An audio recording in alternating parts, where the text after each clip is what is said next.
Real housewife just lost custody of her kids because they missed too much school, and now she has till the end of the month to move out of her own mansion. Zoe Kravitz and Harry Styles get engaged after 8 months, and the engagement ring tells you everything you need to know about the prenup nobody's talking about.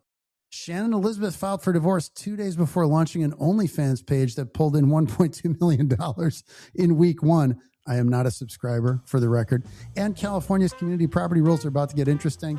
Kimora Lee Simmons' estranged husband also filed for divorce from federal prison and is asking her to pay him support and cover his legal fees. Welcome to the I Just Want This Done Divorce podcast.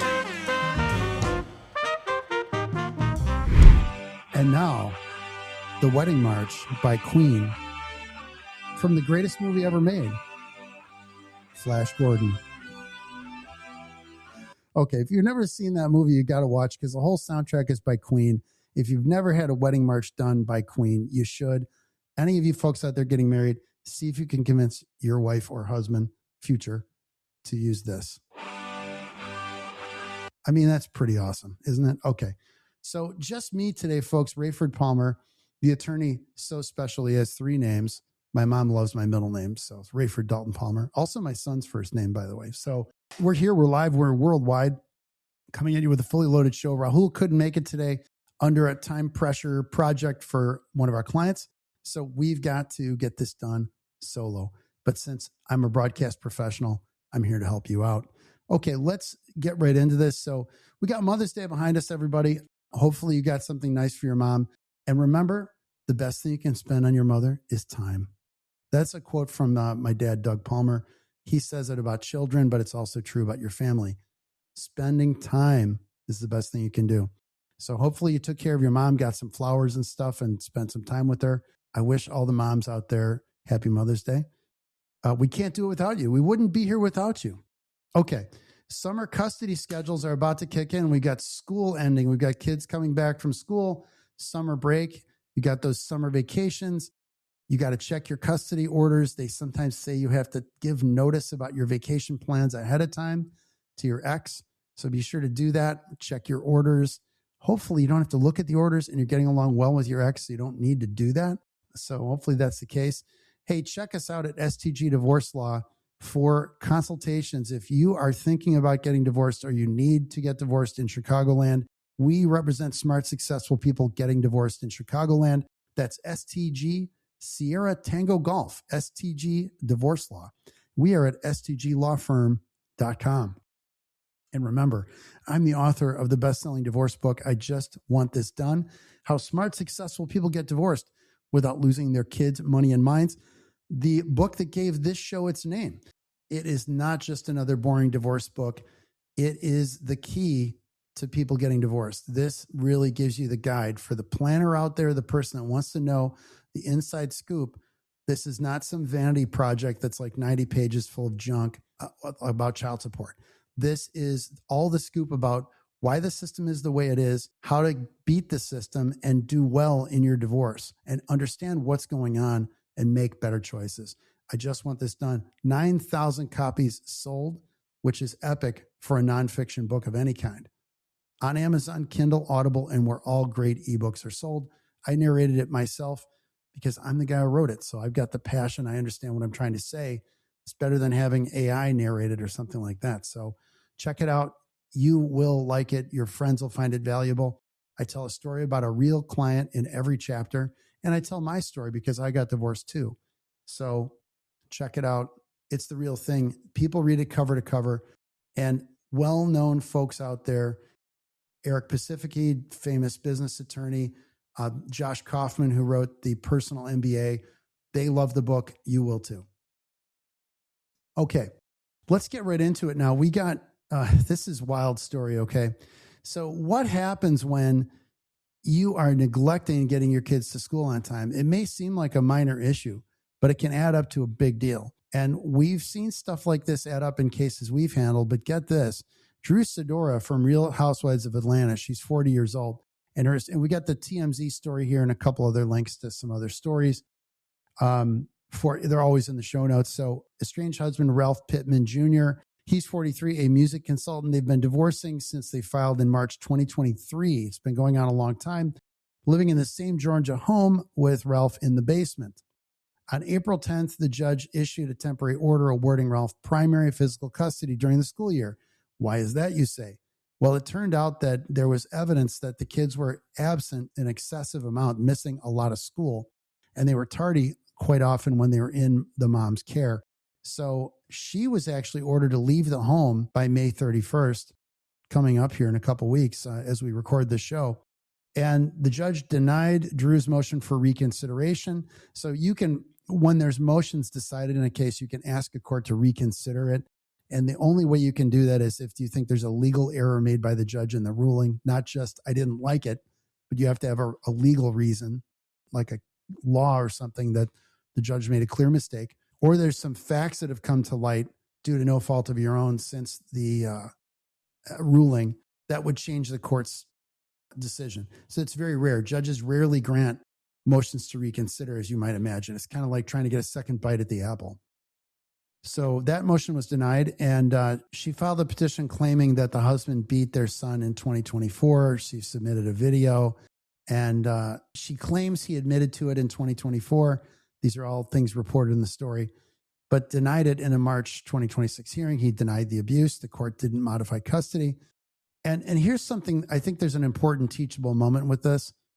The court is always going to go with tangible issues with the child versus allegations. So just saying this guy hit the child without further evidence is not going to go very far versus evidence of continued absences where you have proofs from the school showing the kid's absent all the time.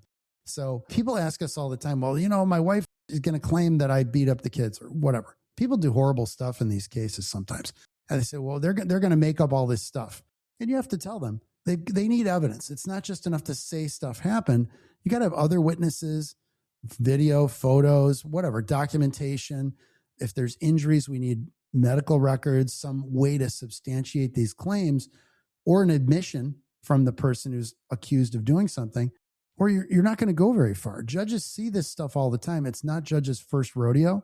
So when judges know like a naked allegation when they hear it, they're not stupid. So just saying, oh, they beat the child 2 years ago and he admitted it. Well, to her, she claims, then there's no evidence.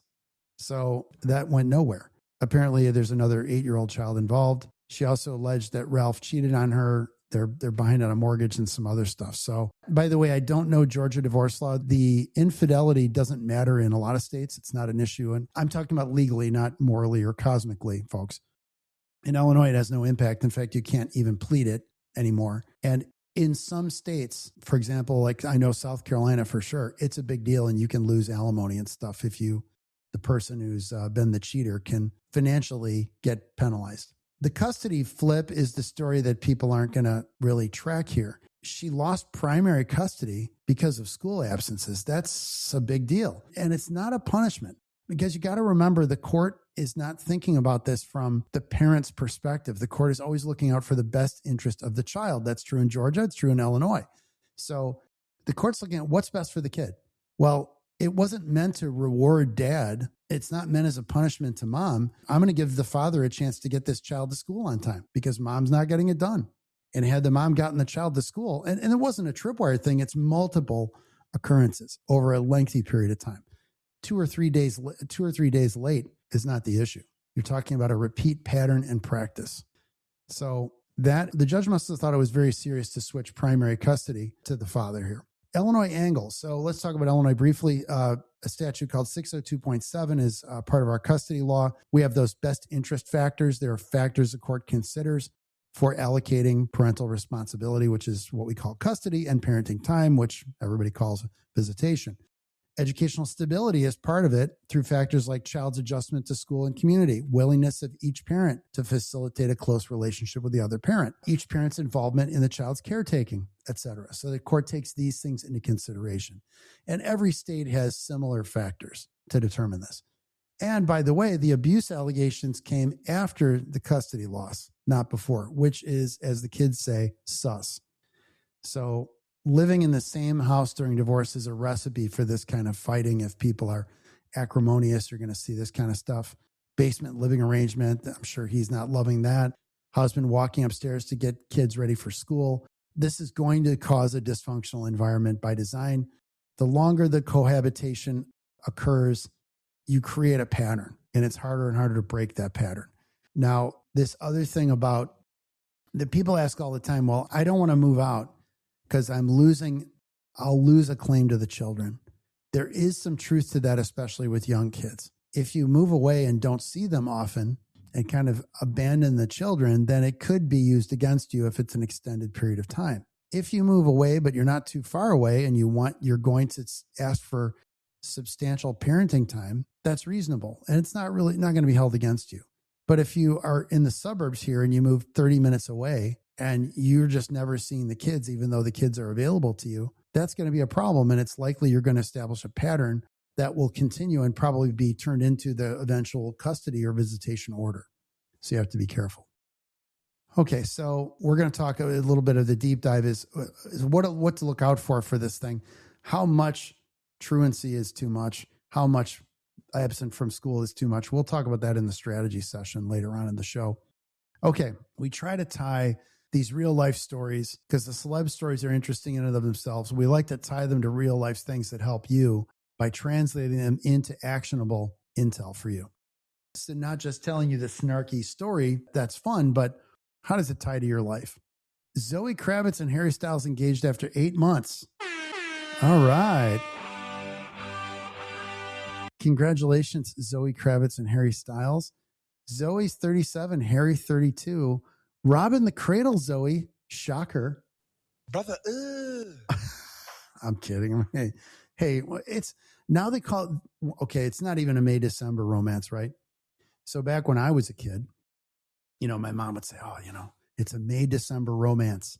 Well, meaning like typically it's an older guy, right? And a younger lady. Well, this guy's only 5 years younger. That's not a big deal, right? But 37 and 32. So here we go. Confirmed engaged April 27th after dating 8 months. Okay, that's pretty reasonable. We talk, some of our rules on the show are dating about a year, getting engaged about a year is about right. After that, you already know if it's marriageable material or not. So you start dragging it out past then. It's like, are you serious or not? You just put me on here. We just going to drag this out and never get married? You wonder. Okay. They reportedly shared the news with a small circle first. Engagement photos surfaced. Let's look at the story here. Let's see if we got a picture of the ring here. So we got Zoe puts her 9-carat diamond engagement ring, estimated cost $500,000, on display after Harry Styles' proposal. Thank you to InStyle, by the way, at Y Entertainment. So they got engaged. She was showing off her ring. Spotted wearing it in New York City. We want to see this. Zoe Kravitz, officially engaged woman, planned to walk down the aisle after dating for 8 months. Good for them. Okay.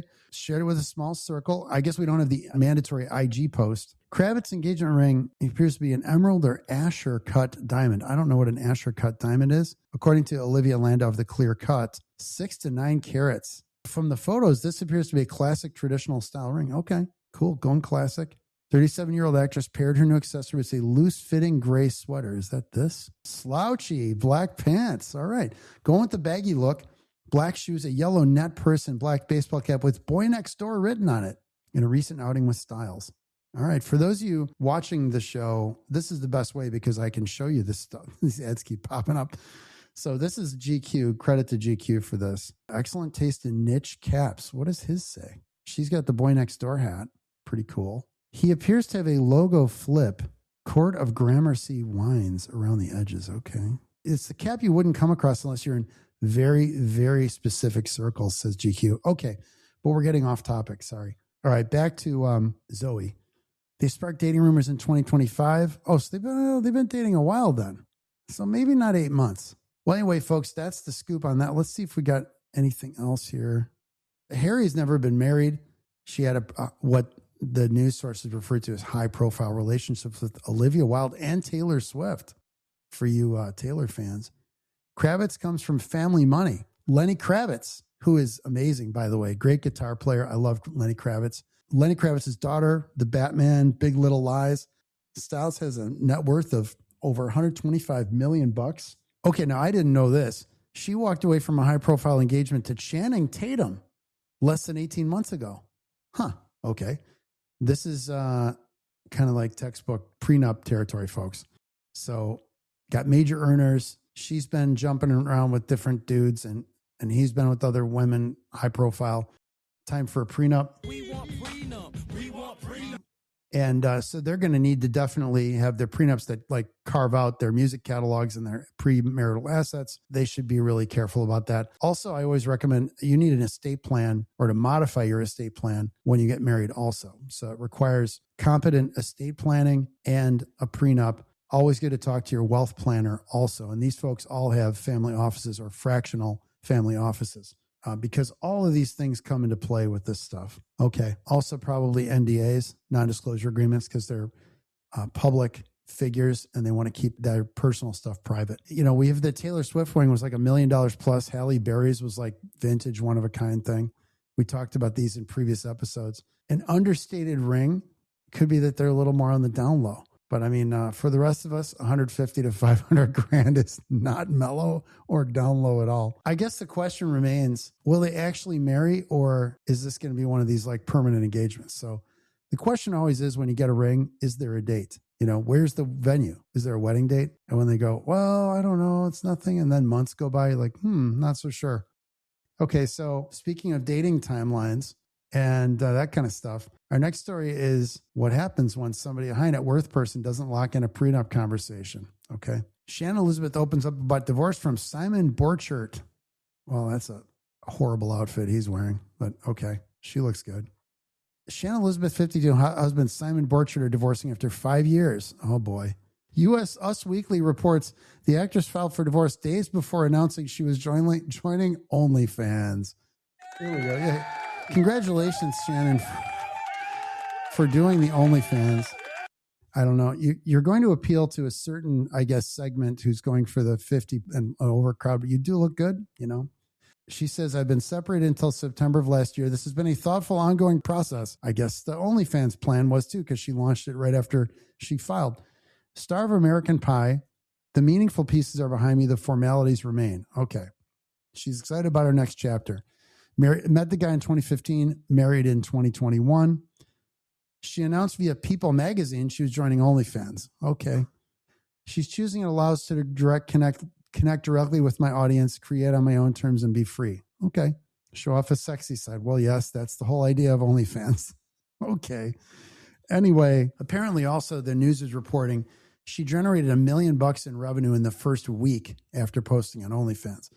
Apparently, her prior ex-husband manages her career, and he supposedly gave her the idea to go on OnlyFans. And apparently the delay in the filing of divorce was she was living in South Africa and needed to get the legal process started in California. Reports say that she finalized the divorce actually this month, but California has a waiting period. So the formal documents will have to get entered some months from now. I also happen to know from my California divorce lawyer friends that even when you get your documents done, the court system is so slow that if you're waiting for the actual court judges to enter your settlement documents, it can take weeks or longer. And so they usually hire private judges, believe it or not, to get these documents finalized.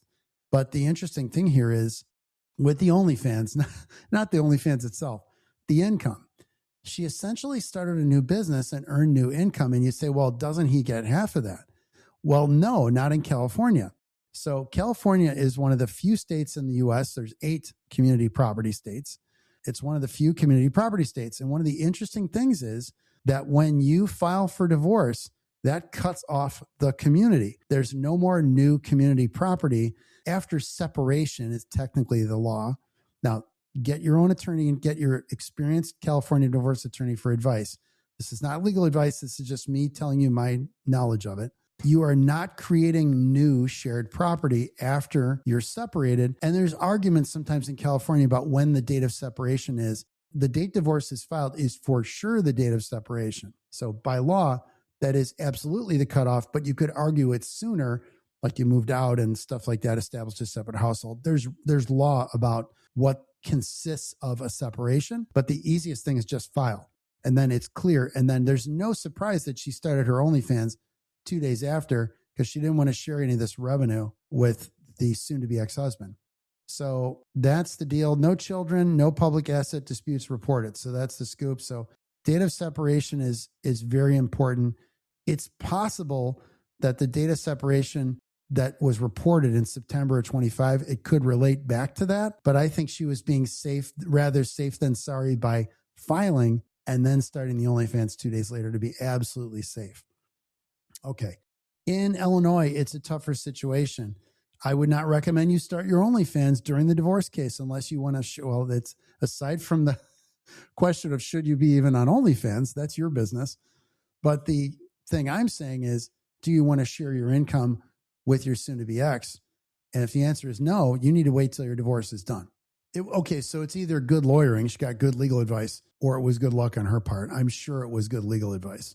So the divorce isn't actually finalized. The headlines say finalized. It's not finalized. It's going to be final in the fall because of the time it takes to wait since she was out in South Africa.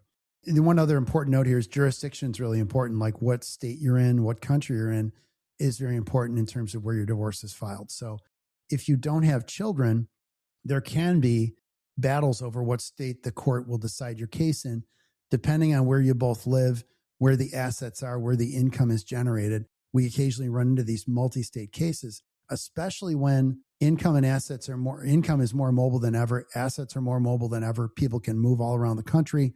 We're seeing people leave New York and Illinois and go to Texas and Florida. For example, people moving from California to Texas, et cetera. And this is creating some of these jurisdictional issues because the laws are different between these states, and there can be a material advantage to taking a case to another state. Okay. Next story up. So Kimora Lee Simmons' estranged husband filed for divorce from federal prison. Okay, what's the deal on this? And he wants her to pay spousal support. So we got this story by E! News. You'll see this in our show notes. Husband Tim Leisner filed for divorce while in prison for his involvement in a Malaysian embezzlement scheme. Okay, requesting joint custody and spousal support. Of course, he can deal with that from jail. He filed for divorce in April 20 while serving time in prison for the Malaysian embezzlement scheme, was a former Goldman Sachs banker, married in March 2014, signed the papers on February 4th, 2 days before surrendering to a federal correctional facility. Okay, so he then went into jail after that. Okay.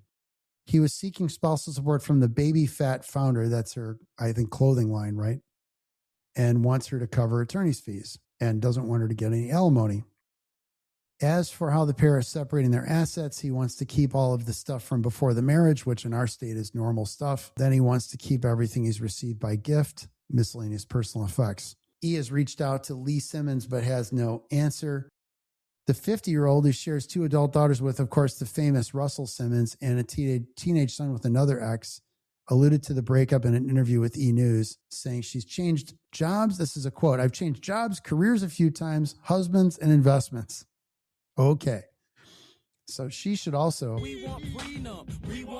get a prenup next time. And anybody who marries her should get a prenup too, unless you're the one with if you have a lot less money, then don't worry about the prenup. So he was sentenced to 2 years in prison in May 2025. He was involved in some Malaysia development scandal. $4.5 billion stolen from a state-owned investment fund. That is crazy. So that's the scoop on that one. There are a couple of teachable moments here. One is you're allowed to work on your case from prison. You're not denied the ability to represent yourself or have an attorney represent you. It's just going to be that communications will be a little more difficult. So do we have a lot of experience with this? No, but occasionally it can happen. And sometimes a parent will be imprisoned and the court will suspend their visitation during that time, obviously. But here's a little interesting thing for you to know. Just because somebody's been to jail or been imprisoned or convicted of a crime doesn't mean they're not going to have access to their children. The court will evaluate things from a best interest standpoint, but remember the court's general motivation and the public policy of the state and all 50 states is that a child should have a relationship with both parents. So provided the parent can maintain a basic, decent behavior, the court will see to it that the child has some contact with the parent. So, and obviously depending on the circumstances. And one thing I tell potential clients is even abusers see their children under very controlled circumstances and depending on the nature and circumstance of the situation. So people can recover and do better in the future. And the court will give people a second chance. So keep that in mind. Just because this guy's in jail for this crime doesn't mean he won't see his children at some point in some occasions and doesn't mean he won't be able to have decision-making ability over the children later on after he gets out of prison and visitation with these kids. So it's just something to know, because it's not just carte blanche, like, or an automatic thing like, oh, he's in jail, so he'll never see those kids again. It doesn't work like that, because we're thinking about it again from the kids' perspective. The kids should see their father, generally speaking, assuming the father is good to them at a certain baseline level. We had Sia paying child support to her ex. Now we have Leisner asking Kimora to pay spousal support and cover legal fees. 2 female celebrity breadwinners and 2 guys asking for support in the last couple shows. Remember, folks, the law is gender neutral, and the math is just the math. When you run those equations, who earns more pays. It doesn't matter who the guy or the lady is and stuff like that. And this sometimes drives female clients crazy. And they say, well, the guy should get a job. And well, this guy in prison can't get a job except making license plates, I guess. But they're going to say, well, he should get a job and work more and all that stuff. And the stuff guys would say 30 years ago about their stay-at-home wives not making a living. Well, the shoe's on the other foot now, where the women are the breadwinners. And I understand it, but it's just the way it is. So it's just math, and that's it. Kid, a federal inmate collect spousal support? Yeah, theoretically, sure. It's possible. This guy, by the way, forfeited a ton of money in his deal with the government. Turns out it's $43 million, according to reports, plus $200 million in stock. That is unreal. It's gone. So a question will be, what happens with that forfeiture related to the marriage? So what's interesting there is, I'll tell you a related story. So I'm familiar with a case where there was a federal crime committed where a person had to pay restitution. There were also unpaid taxes related to the illegally gained income because, of course, the money wasn't reported on tax returns. The wife in that case, the husband was the one convicted of the crime and required to pay restitution. Well, the money had come into the marriage during this period of time. And during the divorce, the wife tried to throw the husband under the bus and say, well, that wasn't me. That was all his fault. He committed a crime. I shouldn't have to pay the taxes or the restitution. And the court disagreed. And you say, well, that's shocking. Why is that? The restitution and the penalties and taxes are a marital debt. Why is that, you say? Because the illegally gained money came into the marriage and they used it to buy stuff. The marriage gained from the crime illegally, but it gained. So the wife then owes her share of that debt. So that's sort of shocking because you think, well, he's the bad guy, but they wouldn't have had the extra money if it wasn't for the crime. That money that came into the marriage that paid extra bills and bought things and stuff like that. So the wife's on the hook just like the husband for that amount of money. That surprises people, but that's the case. And they'll say things like, well, there's an innocent spouse exemption for taxes. There is, but it's a very narrow exception and it's hard to prove. So in this particular case, I wouldn't bet on it. When you benefit from those gains, you're also, when you sign tax returns for your spouse, joint tax returns, you're supposed to know what you're signing. It's really not enough to claim you didn't know. The U.S. government's not happy with that answer. So that's just something to understand. Yeah, joint custody, the guy's not going to get joint custody of this child from the prison cell. When he's out, sure. There's one other interesting note here about this guy. He previously admitted to faking divorce papers to marry Kimora in 2014, which is crazy stuff. These are allegations I'm seeing out there. I don't personally know if this is true. But then his marriage, he could have been a bigamist, technically. But that's pretty rare to see stuff like that. What's interesting is when bigamy exists. So if somebody isn't truly divorced from a previous spouse, it happens once in a blue moon that somebody just didn't get the paperwork done.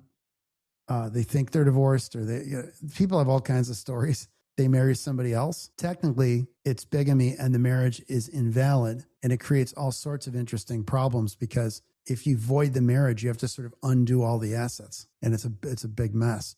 But if you go back and the minute that you cut the first marriage is terminated, so if you go back and finish the divorce, let's say, and get the paperwork done, it fixes the problem with the second marriage. So it's not fatal, but you have to go back and finish the first divorce, and then you're back to normally being married. It reverts, and it's okay. But if you can't get that first divorce done, theoretically, you're a bigamist, and the other person can make the marriage, have it declared invalid. I mean, this is so rare. You hear about this once every maybe 10 years in our practice or something like that, but it does happen. Pretty interesting. Let's talk a little bit about, I want to go into briefly the truancy thing. A little bit of a legal deep dive here. When your child's school attendance becomes a custody factor, this is relevant to the first story we talked about. We talked about Drew Sidora losing primary custody, okay? So because of excessive school absences. This isn't as rare, as I mentioned, as it might seem. A parent who's really neglectful of the children can definitely lose physical custody or have visitation curtailed, have the child move to the other parent's home where they can be better cared for. So it's a real thing. Every state has a legal duty for parents to get their children to school. It's part of their school code. And if there's chronic truancy, what ends up actually happening is the school gets more involved and will come over to your house and make sure that the child's going to school. If that doesn't work, it can actually get escalated to DCFS, the Department of Children and Family Services. And the state can actually intervene if you don't get your child to school, unless you're doing appropriate homeschooling. And there's an exception, but you have to show that you're doing that, or you can't just not have the kids show up to school. There will be escalating involvement from the state government.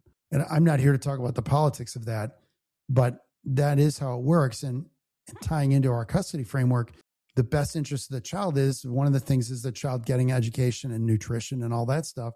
And if a parent is neglecting that, the other parent can take them to court and seek a change. And it does happen. So you've got to look, what's the documentation for the truancy? The school will have the records. What's the documentation of absences? Failures to remediate. So has the parent done anything to fix it?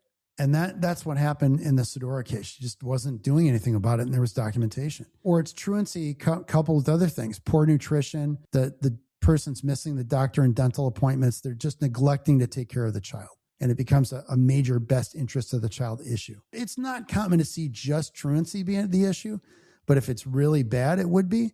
But what you'll see is truancy combined with like the doctor and missing doctor's appointments, missing dental appointments, the parent's just not taking care of the child.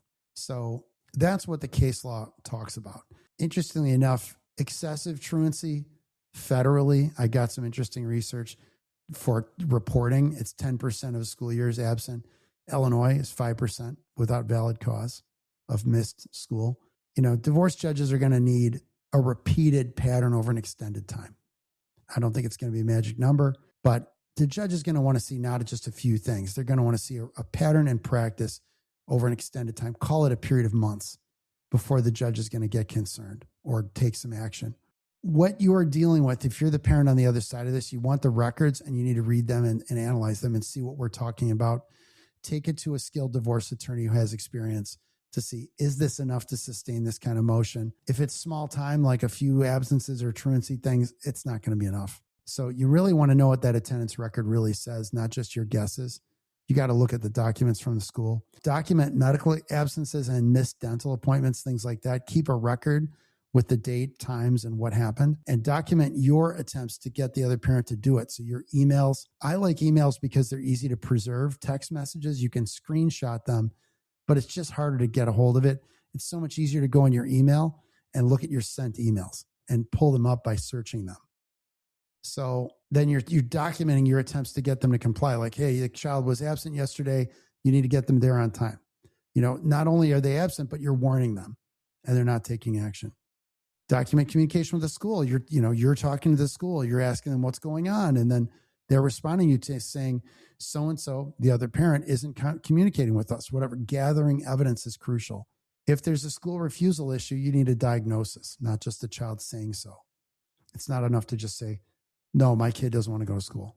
And do not argue with school staff. You're going to lose that one every time. That's really the playbook there. And be ready for the other side to claim you're just using this as a gimmick to try to get the child and change child support and stuff like that. In my book, I talk about how parents need to cooperate on this stuff, but the planning spouse should identify the weak spots in their own situation and in their soon-to-be exit situation before the case even starts. And planning is very helpful to get ahead in these cases. That's important to keep in mind. We're going to move on to another thing here. We're going to have a parent question, okay?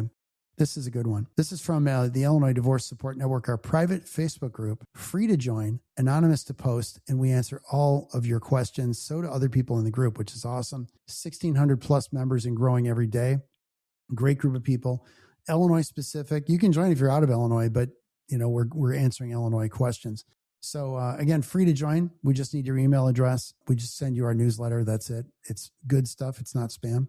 Question from the group. Is it recommended to push back against GAL recommendations? She's working on a temporary recommendation with the child exchange being 30 miles from my home and 20 from the other parents. This has me driving 1 hour and the other parent driving 30 minutes. It must be like an urban, then suburban or a rural thing to make the time difference this much. If they're 1 hour, the other person's half an hour. I've expressed wanting to be of equal distance, but she's pushing back, saying that exchange place is easier for the other parent to get off the freeway too.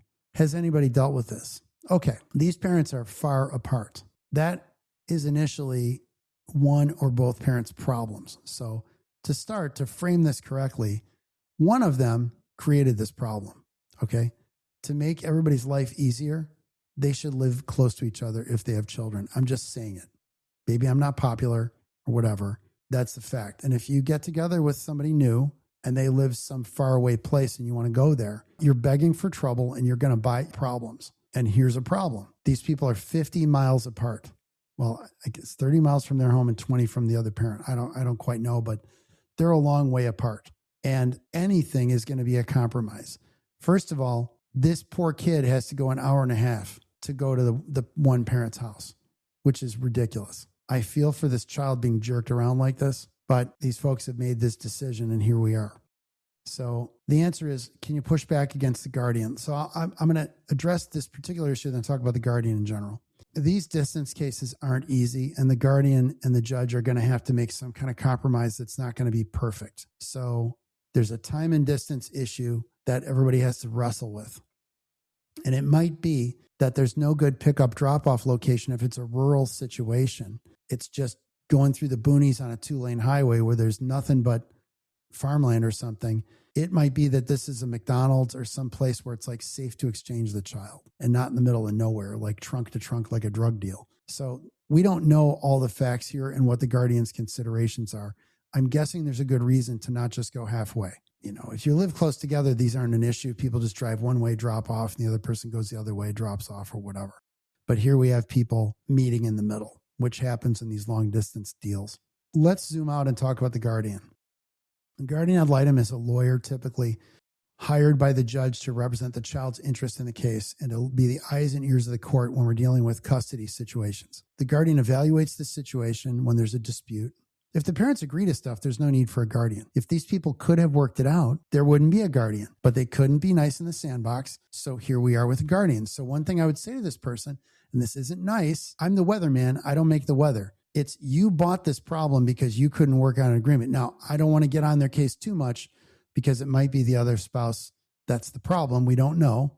But one of the two people or both of them has gotten into a place where a guardian is involved. And that's on one or both of them. So sorry, but the guardian's going to make recommendations and the judges typically are going to follow those recommendations. Not always, but typically. Can you push back against the guardian's recommendations? Well, guardians hold a tremendous amount of power and influence before the court. People will complain about this, and sometimes rightly so. Some guardians don't do a great job. They're human. Some of them hurry up and they don't come up with the best decision. They're trying. Also remember, one or both parties will be unhappy with the guardian's recommendation because it is a compromise. Well, one of two things. It's halfway. It's some kind of compromise like it is in this case, or it's sort of a win for one and a loss for the other. When one person says they want sole custody, the guardian has to pick sides. One person's not going to love it. This is kind of like you broke it, you bought it to some extent. Again, I don't know if this person brought this on them. It's not their fault. Maybe it isn't their fault at all. But would you push back against recommendations is the question. Step one is talk to your divorce lawyer and ask them because they know the guardian and the judge in the situation. They know the meta case. It's the case around the case. It's not the facts and the law. It's who are the players? How does the judge perceive you? How does the guardian perceive you? Are you seen as the reasonable person? Are you seen as the jerk?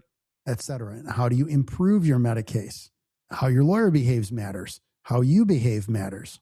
I don't know the meta case, but the guardian is thinking about all this stuff, and so is the judge. So here we are. Do we push back? First, check with your attorney. They know the meta case. They know whether it's worth doing or not. Or will it just annoy the guardian? Two, You can push back, but start with asking nicely. You can catch more flies with honey. So if it's just you, you can approach the guardian, or you with your lawyer can approach the guardian and say, hey, we don't like this, but I insist that you have an alternative plan and a reason for it. Don't just say, I don't like it. You better have a good plan in your pocket and give it to the guardian and say, here's one that's halfway and here's a good place we can meet. This is going to work better because it's equitable. We each driving an equal distance, whatever.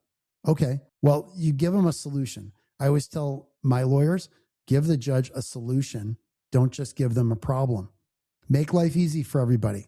So give the guardian a workable solution and you have a much better chance at doing well. And don't bitch about the other person. Just talk about it from the child's standpoint. Remember, best interest of the child. How will this help the child? Well, halfway is nice. Then we can get a pop and something to eat halfway and then go on our way back to my place, whatever. There might be some rationale you can explain that makes sense other than just the fairness thing. And remember, the guardian's looking out for the kid, not for you. So you may not like the longer drive, but the guardian might have a good reason for it. So I would start by asking questions. Why did you pick this location? Why do you think it's better? And hear them out. You might find a reason that you can go attack nicely and say, well, no, actually, there's another place right here that's just as good. That's closer, whatever. But hear them out first. Don't jump down their throat. And then you can propose an alternative. That's my suggestion on that one. So, okay, last thing here. We want to talk about the lighter side. To help you get, you may not want to get married, but if you want to find a mate, we're here to help you. Well, even if you want to stay unmarried, that's cool. This is our fun dating trends section. And we got this 8-week dating rule. Okay, let's talk about this. We got the great Bruce Lee. Is the 8-week dating rule valid? There are risks in waiting too long for commitment. What is the 8-week dating rule? You say, well, it kind of speaks for itself, right? The 8-week dating rule says by that time, a person you're dating, you know their intentions. If you haven't had the talk about going exclusive after a couple months, chances are it's not happening. The person might see you as like friend zone material, not significant other material. If it's not happening by 8 weeks, it's probably not happening. And, Bruce Lee, to his credit, by the way, not the martial arts expert, may he rest in peace, but the great Dr. Bruce Lee, PhD, he calculates the minutes, 80,639 minutes apparently in 8 weeks, but no commitment to exclusivity. The 8-week dating rule has been popularized on social media, and he digs into it. The rationale is it gives you enough time to see what's the story with the other person. I guess some of that matters on how many dates you've had in that period of time, how much you've seen them. So it makes sense enough, Dr. Lee says. And, the question is, why hasn't the other person committed? Assuming you're interested in a relationship with commitment. So either they don't value you enough that they don't fear losing you. They're just not that into you. They're looking for other options and that kind of thing. And so you might not be sending out vibes that you want to be exclusive. So if this stuff isn't happening in 8 weeks, it could be you. It could be them. Generally speaking, I think it's fair to ask. First of all, there's a couple things about life that my dad taught me. One of the things is if somebody's really loves you, you're going to know. It's not going to be a mystery. They'll go with you to dogfight in the alley, so to speak. They won't care if you're going to a fancy dinner somewhere or if you're going to get coffee. They just want to be with you, and you'll know. They don't need gifts. They don't need fancy anything. They are into you for who you are. And that's where the magic happens. Trust me, and I trusted my dad. You will know. You won't doubt. If you're doubting, your brain, your subconscious is telling you something, and you should listen to it if you've had any experience dating at all. So finding the right partner is finding the right mutual match, Bruce Lee says. Yeah, absolutely. And if it's a she will accept one of those candy rings. I've said this before. If she loves you, you can get her one of those candy rings, and she'll think it's the coolest thing ever. Get engaged, like you don't have any money, give her that candy ring. She will treasure it forever. That thing will be kept as an heirloom forever if she's into you. It's just the way it is. So keep that in mind. The 8-week rule is kind of a yardstick. If things aren't moving after a couple months, making a progression, and you're just seeing the person, it's like, oh, it's fun and whatever, and it doesn't progress, it's really telling you there's an issue. And, at some point you're wasting your time, you're wasting their time and yours by pushing a situation that isn't moving forward. Look, assuming your goal is to get into a long-term relationship, and some people aren't. When you're a young person, I'm not pushing people in to get long-term relationships until it's the right time, and you'll kind of know when that is. But it's like, don't do it too early and don't do it too late. And for everybody, it's a little different. But get some experience dating some people. And then there's something great about a serious long-term relationship, and you learn a lot. You don't have to marry everybody, but getting committed to somebody for a period of time is a very special thing. And you learn a lot, and it makes you a better person. That's my editorial comments on Bruce Lee's story. So thank you, Bruce Lee. By the way, MD, MBA, doctor, and MBA. Very impressive. So that's it for the show, folks. Remember, please, to check us out online. STG Divorce Law is easy to find on Google or your favorite AI chat app. We're also all over the place on YouTube. The I Just Want This Done podcast page, the STG Divorce Law YouTube page. We're all over social media. STG Divorce Law is our handle on all the socials. My handle is at Rayford Palmer on the socials. So Instagram, TikTok, I'm on Facebook. We're everywhere. We're posting content all the time about divorce and family law. And we hope you enjoy the show. If we're doing the right thing, if we're not doing the right thing, give us comments, like, share, subscribe, especially on YouTube and, on your pod platform. That shows us that we're doing well and we're growing and we're making the right moves with this show. We want it to grow, and we hope you enjoy the show. Thanks a lot, everybody. I wish you all the best.